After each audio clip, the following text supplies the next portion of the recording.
Queridos irmãos, quando nós lemos a respeito das profecias de Jesus no Antigo Testamento, é difícil a gente conceber que elas falam a respeito de uma mesma pessoa. Os judeus na época de Jesus já se confundiam com isso, e eu garanto que se não fosse o fato de estarmos na época presente, 2000 anos após a vinda de Cristo, todos nós nos confundiríamos também. Porque são duas realidades tão distintas que o Antigo Testamento apresenta. Apresenta o Messias como aquele que virá sofrer intensamente, como nós lemos hoje de manhã no culto da ressurreição, mas também apresenta o Messias como um rei absoluto, grandioso, governante, glorioso. Como a gente vai colocar essas duas realidades dentro de uma mesma pessoa? E Jesus foi essa mesma pessoa, é essa mesma pessoa. Ele é rei e recebeu duas coroas durante a sua vida, uma coroa de espinhos e uma coroa de glória. São esses dois trajetos de Cristo, o Messias como servo sofredor e o Messias como sendo o Rei da Glória, a respeito dessas duas avenidas que Jesus percorreu, que eu gostaria de brevemente destacar com os irmãos nessa nossa noite, falando sobre Páscoa. Vejam, irmãos, abram suas Bíblias em Romanos capítulo 8, versículo 3. A jornada de Jesus, Romanos 8, 3, a jornada de Jesus geralmente é destacada só no momento da sua morte, é pontual, é ali, é focalizado. Jesus morreu, Jesus nasceu, Jesus morreu, nascimento e morte. Mas antes mesmo do nascimento, há a concepção. Concepção é o momento que Maria se torna grávida, fica grávida de Jesus. E Romanos 8, versículo 3 diz assim: porque aquilo que a lei for incapaz de fazer por estar enfraquecida pela carne, Deus o fez enviando o seu próprio Filho à semelhança do homem pecador como oferta pelo pecado. Deus o fez enviando o seu próprio Filho à semelhança de homem pecador. Vejam, irmãos, que Jesus foi concebido não num ventre santo, não num ventre sem pecado, mas num ventre imaculado pelo pecado. É verdade que Maria era virgem quando foi engravidada pelo Espírito Santo, mas ela era uma mulher pecadora, escolhida, santificada, que buscava agradar a Deus. Tudo isso é verdade, mas ela era uma mulher pecadora, sim, como diz a palavra. E por causa disso, vejam o complexo estado de humilhação que agora Jesus vai ter início na sua própria concepção, porque ele vai receber cromossomos de uma pecadora e vai se tornar semelhante a homem pecador. O sofrimento de Jesus não é lá pontual na sua morte. Já no ventre de Maria, quando ele se encarna em um homem em semelhança de um corpo pecaminoso, ele agora começa a sofrer. O sofrimento de Jesus é porque agora ele se torna homem para sempre. Ele já existia junto ao Pai, ele é eterno como o Pai, mas como homem, ele teve início ali, na encarnação, no ventre de Maria. O sofrimento de Jesus, então, tem início ali.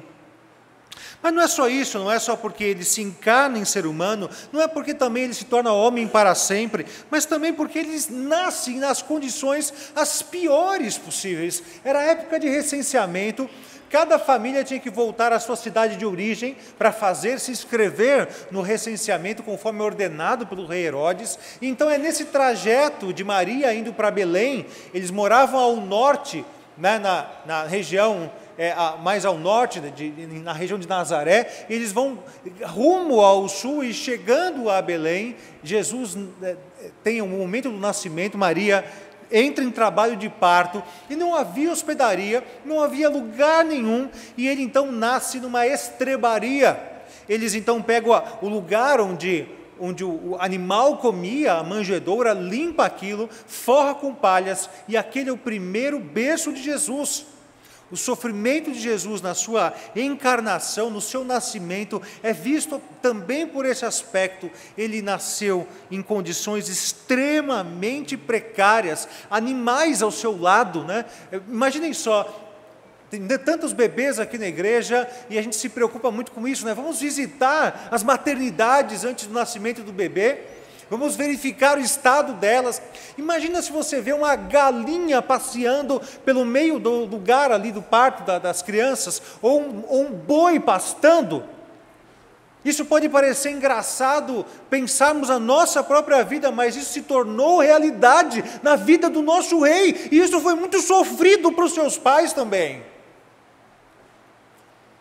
Quando foi profetizado a respeito do menino Jesus, Simeão, com a criança no seu colo, ele dizia que ele será escândalo e motivo de sofrimento, e depois de dito isso, foi dito também que uma espada transpassaria a alma de sua mãe, o coração de sua mãe, por conta daquilo que viria a acontecer com o seu filho.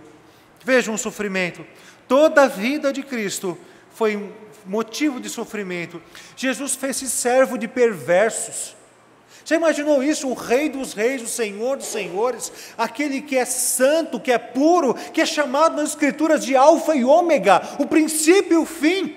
Ele que estava no princípio com o Pai, criando todas as coisas, ele foi servo de perversos, ele caminhou com pecadores, ele comeu com pecadores. Toda a sua obediência foi motivo de sofrimento. Após ser tentado pelo diabo, diz o texto que o diabo se retirou até momento oportuno. Toda a vida de Cristo consistiu em investidas constantes do diabo contra ele, demonstrações de incredulidade, demonstrações de ódio, solidão. Lembra-se do episódio de Getsêmani, quando Jesus reúne os seus melhores amigos, Pedro, Tiago e João, e eles o abandonam e dormem e deixam Jesus sofrendo sozinho. Na cruz só tinha um apóstolo dos 12 com quem ele havia estado durante 3 anos e 3 meses discipulando. O sofrimento de Jesus foi um crescendo, desde a concepção até culminar com a sua paixão. E não foi só físico, mas foi principalmente um sofrimento espiritual. Apesar de ele ter sido, de fato, ter sofrido fisicamente, diz a Bíblia que ele foi esbofeteado, açoitado, diz que ele foi motivo de chacota pelos soldados romanos, crucificado, mas também diz a Bíblia que ele agonizou no jardim do Éden, no jardim do Getsêmani, agonizou ali, e ele transpirava gotas de sangue, como prova do peso espiritual que ele estava ali suportando. Jesus viveu uma vida de sofrimento para nos representar. E o pior de todos os sofrimentos não foi nas mãos dos homens. O pior de todos os sofrimentos de Jesus foi nas mãos do próprio Deus. Se vocês se lembrarem do texto que nós lemos hoje pela manhã, em Isaías capítulo 53, tem ali uma declaração muito forte a respeito de como ele sofreu nas mãos do próprio Deus. No versículo de número 6 e também no versículo de número 10, dizem assim esses versículos: todos nós, tal como ovelhas, nos desviamos, cada um se voltou para o seu próprio caminho, e o Senhor fez cair sobre ele a iniquidade de todos nós. O Senhor fez cair sobre ele, foi Deus que fez cair o meu pecado e o seu pecado sobre ele, foi Deus que fez isso. E o versículo 10, contudo, foi da vontade do Senhor esmagá-lo e fazê-lo sofrer. Foi da vontade do Senhor esmagá-lo e fazê-lo sofrer. Embora o Senhor tenha feito da vida dele uma oferta pela culpa, ele verá sua prole e prolongará seus dias. Foi do Senhor, a vontade do Senhor esmagá-lo e fazê-lo sofrer. Jesus sofreu também na sua morte, é claro. Não se esqueçam, irmãos, que morte é castigo. Lá no Éden, quando Deus pronunciou a morte a Adão e Eva, foi por causa de castigo. Quem morre, morre porque é castigado com a morte. E Jesus, sendo santo, sendo puro, foi castigado por um pecado que não era dele. Ele morreu. Em Romanos 6,23 diz que o salário do pecado é a morte. O que ele fez para ganhar este salário, irmãos? Ele não fez absolutamente nada, mas nós fizemos, e ele assumiu o nosso lugar. E ali na cruz, durante um pouco espaço de tempo, um pequeno espaço de tempo, se vocês verificarem as narrativas dos evangelhos, como aquela que está registrada em Mateus, capítulo 26, você vai entender o peso que Jesus carregou. Mateus capítulo 26, versículos 36 a 39, dizem assim: Então Jesus foi com seus discípulos para o lugar chamado Getsêmani e lhes disse: Sentem-se aqui enquanto ali vou orar. E levando consigo Pedro e 2 filhos de Zebedeu, começou a entristecer-se e a angustiar-se. Disse-lhes então: a minha alma está profundamente triste, numa tristeza mortal. Fiquem aqui e vigiem comigo. Indo um pouco mais adiante, prostrou-se com o rosto em terra e orou: Meu Pai, se possível, afasta de mim esse cálice, contudo não seja feito como eu quero, e sim como tu queres. Que sofrimento intenso, meus irmãos. E nesse sofrimento, Jesus perdeu completamente a noção do amparo divino, de consolo de Pai. Foi uma tristeza tremenda. Por isso, como eu preguei há 2 domingos, é o único momento das Escrituras em que Jesus se refere a Deus não como Pai, mas como Deus. Deus meu, por que me desamparaste? A morte de cruz era a morte maldita. Nem os romanos, quando cometiam os piores crimes, poderiam ser condenados à cruz. Jesus sofreu o pior tipo de morte que poderia existir. Quando Paulo escreve aos Gálatas, no capítulo 3, ele deixa muito claro essa ideia. Gálatas capítulo 3, versículo 15, ele afirma o seguinte: irmãos, humanamente falando, ninguém pode anular um testamento depois de ratificado, nem acrescentar algo. Assim também as promessas foram feitas a Abraão e ao seu descendente.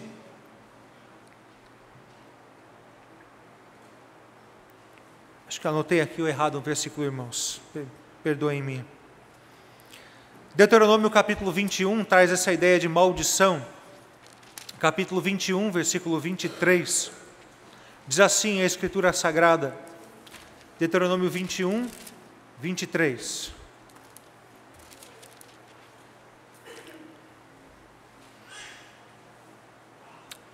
Não deixe o corpo no madeiro durante a noite, enterre-no naquele mesmo dia, porque qualquer que for pendurado no madeiro está debaixo da maldição de Deus.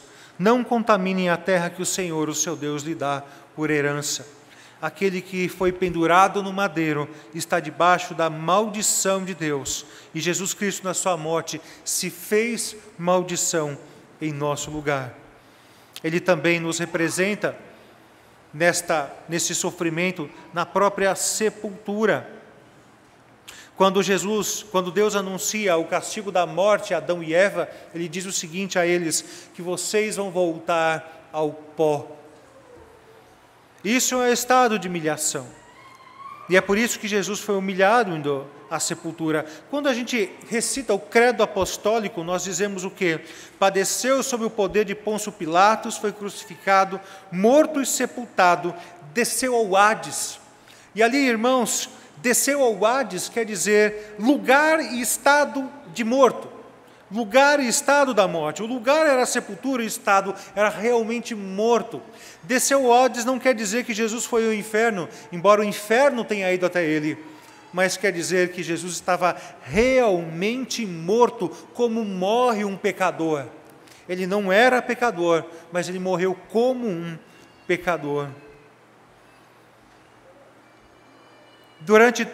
Por causa de todo esse percurso de sofrimento, é que então Jesus está habilitado a sofrer, a nos atender em nosso sofrimento também.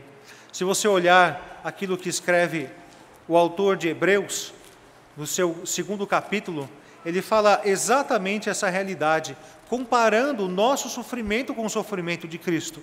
Hebreus 2, de 14 a 18, diz assim: portanto, visto que os filhos são pessoas de carne e sangue, ele também participou dessa condição humana, para que por sua morte derrotasse aquele que tem o poder da morte, isto é, o diabo, e libertasse aqueles que durante toda a vida estiveram escravizados pelo medo da morte. Pois é claro que não é os anjos que ele ajuda, mas os descendentes de Abraão. Por essa razão, era necessário que ele tornasse semelhante aos seus irmãos em todos os aspectos, para se tornar sumo sacerdote, misericordioso e fiel, com relação a Deus, e fazer propiciação pelos pecados do povo, porque tendo em vista o que ele mesmo sofreu quando tentado, ele é capaz de socorrer aqueles que também são tentados. Por causa do sofrimento dele, é que ele pode nos ajudar, nos ouvir, é capaz de nos representar. Até aqui, irmãos, esse trajeto até aqui, de humilhação causado pela encarnação, pela sua vida, morte e sepultamento, é uma estrada que só Jesus percorreu. Você jamais vai passar por essas coisas. É verdade que Jesus disse: aquele que quer vir após mim, a si mesmo se negue, tome a sua cruz e siga-me, mas é para tomar a sua cruz e não a cruz dele. Não pense que a nossa cruz é a mesma que a cruz de Cristo, porque não é. Nós não seríamos capazes de suportá-la. Nós não conseguiríamos sozinhos vencer a morte, e nem o poder do pecado que nos leva à morte. A nossa cruz é aquela que nos leva à obediência de Cristo, crucificando o velho homem para renascermos com Cristo com uma nova vida. Esse caminho só Jesus trilhou. Mas agora, a coroa de glória, a coroa de espinhos só Ele recebeu, para que através dele, por causa dele, todos nós, aqueles que creem em Cristo como Senhor e Salvador, pudessem receber a coroa da glória. Essa é a segunda e última parte da nossa meditação dessa noite. Vitorioso, irmãos, é aquele que vence o inimigo. Isso a gente está cansado de saber. E Jesus derrotou vários inimigos. Jesus derrotou o diabo, tirando dele, arrombando as portas do inferno através da sua igreja, diz as Escrituras. Jesus derrotou o pecado, quando ele se fez pecado por nós. E Jesus anunciou a vitória sobre a morte, que consiste em 2 etapas: a vitória imediata quando ele ressuscitou, mas uma vitória que vai estar completa lá quando ele voltar, na segunda vinda, quando ressuscitar a todos nós. Aí a vitória sobre a morte estará completa. Mas não é só a vitória sobre o inimigo que marca aquele que é glorioso, aquele que é vitorioso, mas também a vitória é garantida para aquele que chega em primeiro lugar. E isso é muito interessante, porque se eu posso ser vitorioso, é porque alguém chegou em primeiro lugar, é porque alguém já inaugurou um caminho pelo qual eu vou trilhando atrás. Ele iniciou esse caminho. Por isso que ele mesmo diz às suas igrejas: ser fiel até a morte, e eu te darei a coroa da vida, porque essa coroa já é minha, eu já fui coroado com ela ao lado do Pai. Por isso, quando vier à sua mente Jesus, não imaginem mais um homem com semblante caído, não imaginem um bebê indefeso, não imaginem a cruz, Não nesse sentido, na cruz que deteve Cristo, mas imaginem em Cristo como sendo glorioso. Imaginem em Cristo como aquele, visto na visão de João na ilha de Patmos: eu sou o alfa e o ômega, o princípio e o fim, o que era, o que é e o que há de vir. O nosso Salvador não está preso no madeiro, mas Ele está em glória. É esse Cristo, essa coroa de vitória recebida que nos é proposta também. Pense em Cristo como ressurreto em primeiro lugar. Abram aí as suas Bíblias em Romanos 5. Há um termo muito interessante, que é procurador. O procurador é aquele que te representa. O procurador é aquele para o qual você assina um termo e tudo que ele fizer em teu nome é como se você estivesse fazendo. Esse termo é a procuração. Cristo é o nosso procurador.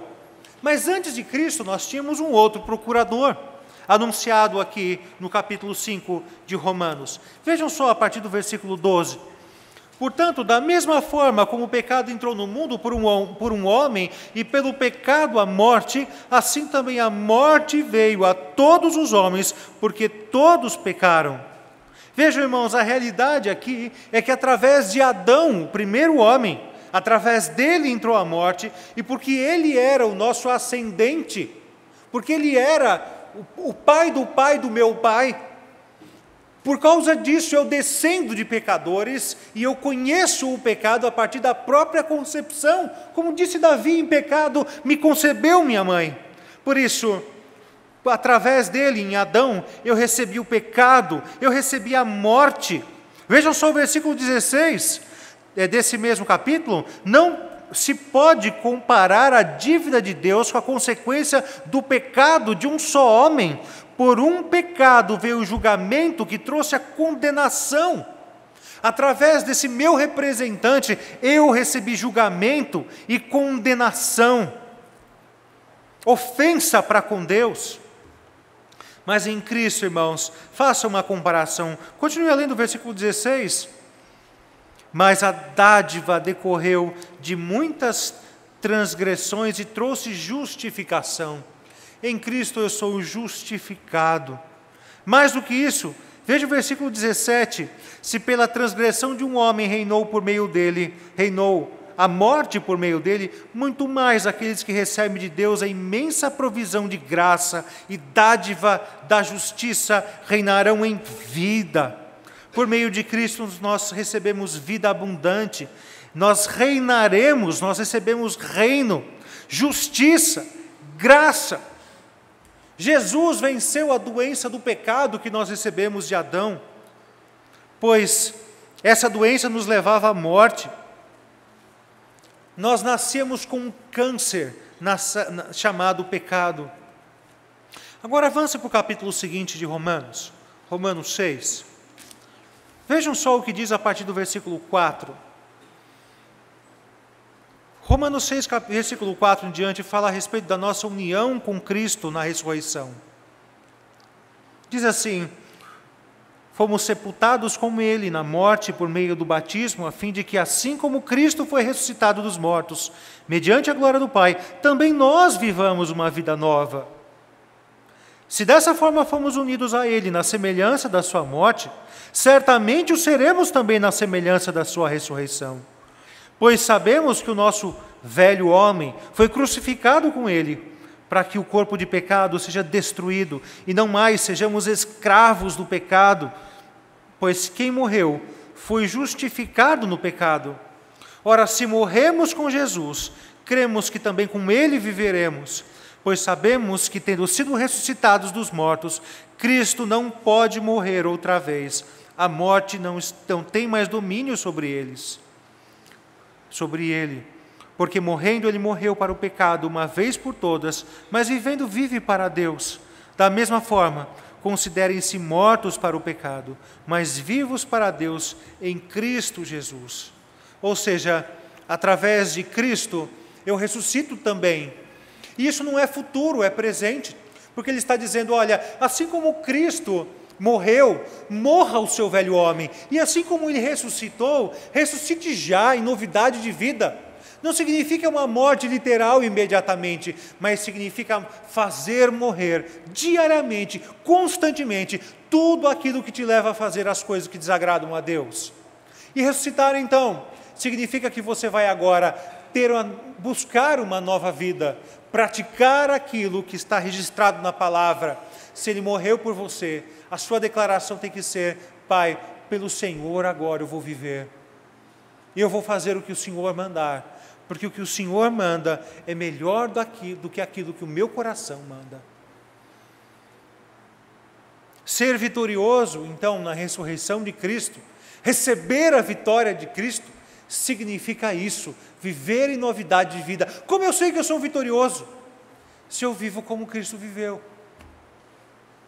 Essa é a vitória, de ter Cristo vivo em minha vida.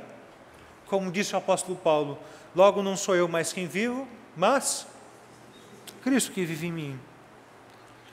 Essa coroa de glória, o caminho da glória, também é um caminho que mostra Jesus subindo aos altos céus. Lá em Atos, capítulo 1, diz que Jesus ascendeu aos céus. E por isso ele foi, veja que interessante, ele morreu por nós. Mas para quem? Por nós, mas para Deus. Vejam que antes de Cristo morrer, ele foi enviado. Antes de ele ser enviado, ele foi planejado. Aliás, as crianças cantaram isso também, né? A salvação que ele planejou. Então houve um conselho, houve uma reunião do Deus triuno, em que Pai, Filho e Espírito Santo cooperaram para que fôssemos salvos. Isso aconteceu na eternidade, quando o tempo ainda não havia sido nem criado. Antes dos tempos eternos, diz que a salvação nos foi planejada. Por isso que quando Jesus subiu aos céus, ele precisava subir para dar satisfação de quem o enviou, para quem o enviou. Ele então subiu aos céus para apresentar ao Pai: Pai, olha o que eu fiz, foi bem feito, Pai. Era isso que o Senhor queria? Então, o que nos leva ao próximo ponto da vitória de Cristo. Deus assenta Cristo no trono da glória. Foi, filho, era isso mesmo que eu planejei. Você fez exatamente aquilo que nós combinamos. Assenta no trono para reinar sobre aqueles por quem você morreu. Ele está então em glória, entronizado ao lado do Pai. É assim que ele se encontra hoje. E de lá, governa e protege a sua igreja, através do Espírito Santo. Governa e protege tudo e todos. Aliás, diz as Escrituras, inclusive os poderes hostis a Deus. E isso vai acontecer até sujeitar o último dos seus inimigos, que é a morte. Quando ele vier pela segunda vez e ressuscitar a todos, a morte então vai estar plenamente derrotada. E de lá não só governa e protege, como eu disse, mas também intercede por nós, constantemente mostrando a Deus a sua obra consumada, as suas cicatrizes, mostrando a Deus as suas chagas em nosso lugar. Aliás, essa é uma das coisas mais impressionantes que eu vejo na Bíblia. Sabe o que é, irmãos? Ora, Jesus garantiu para mim uma vitória sobre a morte, de maneira que eu vou ser ressurreto. Um dia eu serei ressuscitado e todas as imperfeições do meu corpo serão retiradas. Tudo aquilo que é de imperfeito no seu corpo será retirado. Tudo. A morte, a doença, tudo o que você imaginar. Todas as desproporções do seu corpo, tudo aquilo que representa a falência da natureza humana, tudo será tirado do seu corpo. Mas olha para Jesus. Jesus ressurreto. Eu não estou falando de Jesus antes da morte, eu estou falando de Jesus depois de ressurreto. E me digam, todas as marcas de um corpo à semelhança de pecado foram retiradas de Cristo? Jesus ressuscitou com cicatrizes. Pensa nisso. Jesus ressuscitou com cicatrizes. E ele foi marcado pelo meu pecado para toda a eternidade. Vejam, irmãos, ele foi marcado como um animal é marcado, ferido na sua pele.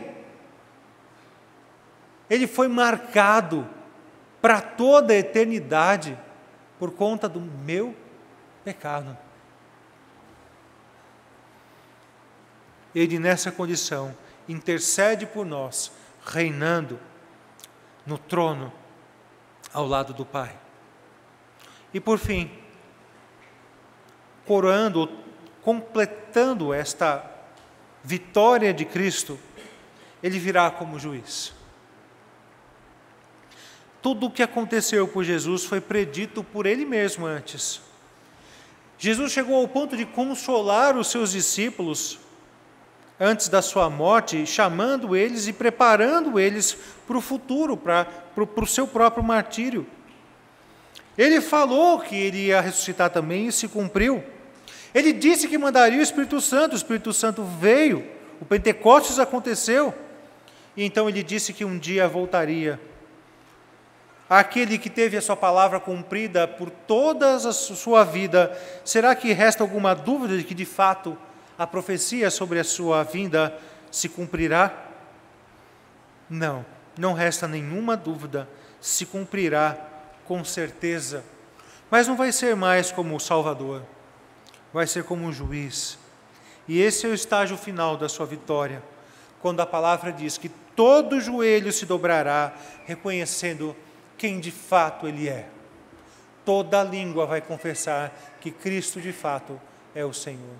E vejam, irmãos, que todo joelho se dobrará, são joelhos que não estavam dobrados até então. Quando a Bíblia diz que todo joelho se dobrará, não é o joelho dos cristãos, é o joelho do ímpio, aquele que nunca se curvava.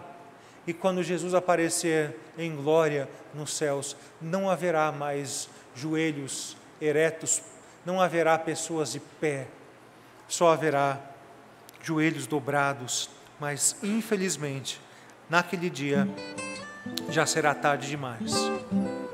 Cada vez que você ficar tentado em pensar, ficar tentado mesmo em pensar que Jesus é um bebezinho ou um coitado que sofreu como um mártir ou um frágil e indefesa criancinha, que quer que seja que você venha pensar, segure esse pensamento e se deixe tomar pela realidade do Cristo ressurreto e vencedor. Lembre-se, a vitória dele é a sua vitória, é a verdadeira vitória. Então é viver como ele viveu, seguindo os seus passos. O nosso Senhor está vivo e Ele está em glória e Ele é poderoso. Isso deve nos consolar e nos fazer temer. Nos fazer temer pelo fato de Ele nos assistir constantemente, estar ao nosso lado. Ele prometeu para os discípulos: eis que estou convosco todos os dias até a consumação dos séculos. E isso é de temer quando erramos, mas é de consolar quando sofremos. Que o Senhor então nos abençoe. E agora, ao celebrarmos a ceia, lembremos que a sua morte, ela não foi o fim da história, mas ela foi o estágio, e que hoje Cristo está em glória e virá nos buscar. Que o Senhor nos abençoe.